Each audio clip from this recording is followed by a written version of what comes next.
मध्य प्रदेश के टीकमगढ़ व छतरपुर जिले में हो रही बारिश के चलते दसान नदी का जल स्तर बढ़ा।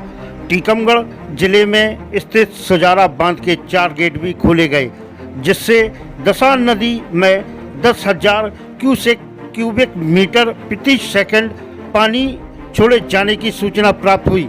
इस कारण दसान नदी में आने वाले पानी की मात्रा बढ़ गई। बांध की सुरक्षा को देखते हुए लछूरा बांध से आवश्यकता अनुसार फाटक खोले गए। सुरक्षा को देखते हुए प्रशासन ने सभी मछुआरों, चरवाहों और ग्रामीणों से अपील की है कि नदी के किनारे न जाएं।